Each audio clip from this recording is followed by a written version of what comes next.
Ma'am Julian B. Idao. Good morning. By the way, ako nga pala si Jendel Roservan, Group 4, and in this video, I will be going to discuss about rights-based approach to development. So, rights-based approach to development centers on recognizing the inherent human rights of all individuals and ensuring these rights are upheld in development efforts. So, ang ibig sabihin nito na ang pagrespeto sa karapatan ng mga tao ay ang primary goal talaga ng development. So, hindi lamang ito para sa economic growth or poverty reduction, kundi para na rin i-ensure that all individuals and communities can enjoy their human rights. So, if we relate this in social workers, as social workers, if we want our intervention to be successful, we need to prioritize and make sure that the basic human rights of our clients are being respected and protected. So, just for example, sa decision making. So, di ba as social workers, our job is to assess them. So, kahit na ano yung decision na gawin nila, we must respect those. Kasi nga, yun yung karapatan nila bilang tao at hindi mo yun makukuha. So, there are key principles of rights-based approach to development. The number one is universality and inalienability of human rights. So, ibig sabihin ng universality sa lahat na. So, no matter what your gender, your status, your religion, your culture, or even your disabled person or person with disability, may karapatan ka pa rin bilang tao. So, inalienability naman is yung karapatan na hindi pwedeng kunin ng sinuman. So, just for example, kung sino yung taong may mental disorder, so may karapatan pa rin siya. Pero nga lang, hindi siya yung mismong magpo-protect ng sarili niya, kundi ibang tao. Just for example, the social workers. So, another example of this is a person who commit a crime. So, even a person na may marami ng napatay, he always have his right to defend himself. So, ibig sabihin, kahit na marami na mga pruweba na siya talaga yung pumapatay or pumatay sa biktima, may karapatan pa rin siyang magkaroon ng fair trial or ipagtanggol yung sarili na, yung magkaroon ng the right to liberty or kalayaan. So, number 2 naman is interdependence and indivisibility. So, when we say interdependence, these rights are connected and rely on each other. So, ibig sabihin na magkasama sila. Just like, for example, the right to food. So, paano ba tayo magkakaroon ng pagkain kung wala tayong trabaho? So, magkasama sila. Another example is the right to health. Paano tayo magkakaroon ng health kung wala tayong pagkain? Diba? So, magkasama talaga sila. So, indivisibility naman is all human rights are equally important. So, ibig sabihin na lahat importante. Walang mas importante, kundi lahat importante. Lahat ng human rights are important. Walang mas importante. So, number 3 is participation and empowerment of individuals and communities. So, ibig sabihin na those people na affected sa development projects should have say in how decisions are made. So, just for example, may client ka, you're social workers and you have a client. So, as social workers, we let our clients contribute sa development nila para magkaroon ng participation ng magaganap. So, empowerment. So, when we say empowerment, tutulungan natin yung mga clients natin para magkaroon sila ng lakas ng loob para sabihin yung mga hinanaing nila na huwag silang mahiya. So, that's all my reports. I hope you understand it well, and my co-reporters will continue the other key principles of rights-based approach to development. So, good morning everyone. My name is Arjun P. Alot. My topic is all about accountability and transparency. People and institutions must take responsibility for their decisions and actions, and the process should be clear to avoid corruption and build trust. Example, if the government gives a budget for project, they must show where the money is spent. So, dapat makita dyan kung asa na nadto ang kwarta sa gihatag sa gobyerno for project. Number 2 is no discrimination and equality. Everyone should be treated fairly regardless gender, religion, or social status. Example, a company hires employees based on skills and qualification, not gender or background. So, dapat fair ra gyud. Di sila pwede mag-base sa gender or sa ilang background. Number 3 is power imbalances and inequalities.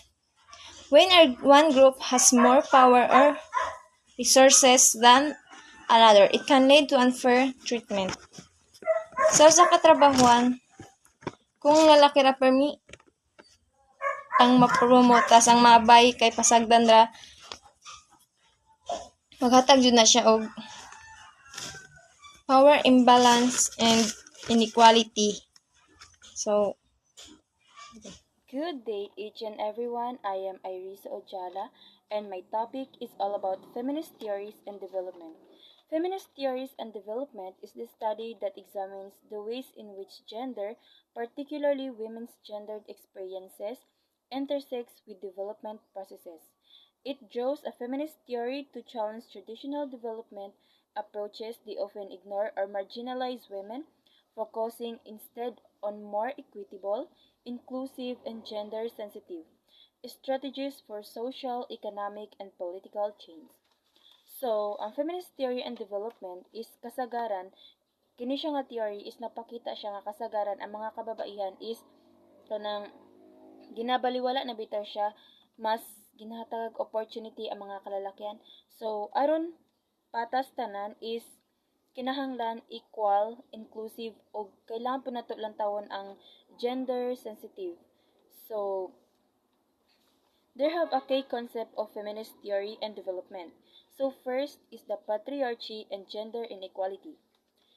Feminist theory often centers around the critique of patriarchy, the social system that privileges men and subordinates women.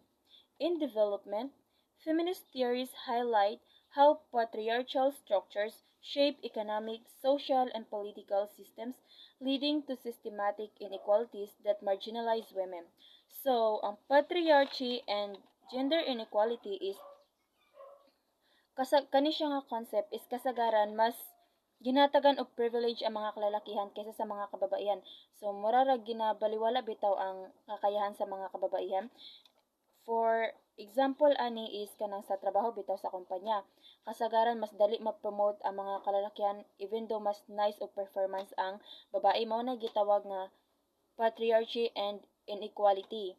So, second is the intersectionality, coined by Kimberly Crenshaw, recognizes that people's identities and experiences are shaped by multiple overlapping factors such as race, class, ethnicity, sexuality, and ability. In development, intersectional feminist approaches emphasize that women's experiences cannot be understood in isolation from these factors, which are critical to understanding disparities in development outcomes. So ang kaning intersectionality pasabot ani ang isa ka tawo is maka-feel siya kanang discrimination sa iyang kaugalingon tungod sa nagtagbo nga daghang klase-klaseng aspect sa iyang pagkatawo, like kanang for example ang iyang gender is babae, tapos di ba pag babae ka is kanang marabitaw gina look down ra ka, and then second is sa iyang race and iyang ethnicity nga kanang example kanang indigenous siya nga babae, kanang lumad ba.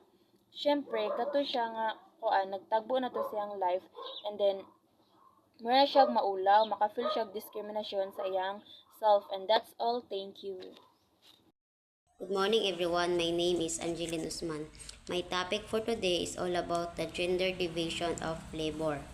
Feminist theories in development often challenge the traditional division of labor, particularly the way unpaid care work, such as child rearing and domestic chores, is primarily undertaken by women. This invisible labor contributes significantly to the economy, but is often undervalued, ignored in mainstream development.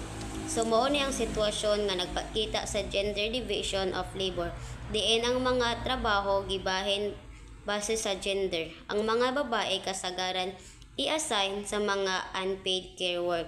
Ang unpaid care work mao na ang mga trabaho o responsibilidad nga gibuhat sa usa ka tawo, kasagaran sa mga babae nga walay bayad pero importante sa pamilya o komunidad. Example, pag-atiman sa mga bata, pagluto, paglimpyo, paglaba o pag-atiman sa mga tigulang. Aron ma-recognize ang mga feminist theories, gusto nga usbon kini nga pananaw aron makahatag og equal value sa trabaho sa mga babae ug lalaki ug aron maangkon ang patas nga oportunidad sa tanan. Empowerment. Feminist theory emphasize the importance of women's empowerment, which involve challenging traditional power dynamic and creating opportunities for women to participate fully in all aspects of society, from decision making to economic production. Empowerment is seen not just as increasing access to resource but also as shifting power relatives to achieve greater equality. Sa usa ka barangay sa Pilipinas naghatag og livelihood training alang sa kababaihan, parehaan ng food processing, handicrafts or small business training. Paghuman sa training, ang mga babae gisuportahan sa pagkuha o pagpuhunan or pag-apil sa decision making sa barangay project. Kini naghatag sa empowerment kay dili lang sila matagaan og resources, apan gitagaan sila og kusog nga maka-apil or maka-decide kung unsay maayo alang sa ilahang pamilya or komunidad. Shifting power relations, kini kay dili lang ang pagbuot, apil na pod ang mga bayi. Good afternoon, everyone. I am Laika May Bangi. So, number 5. Globalization and development. Feminist perspective on development are critical of the effect of globalization on women, particularly in the global south. Issues like labor exploitation, environmental degradation, and unequal access to resources are seen through a feminist lens, critiques the global capitalist system for disproportionately harming women. Number 6. Development as a process of social change. Feminists argue that development should not just focus on economic growth but on transforming social relationships, especially those based on gender.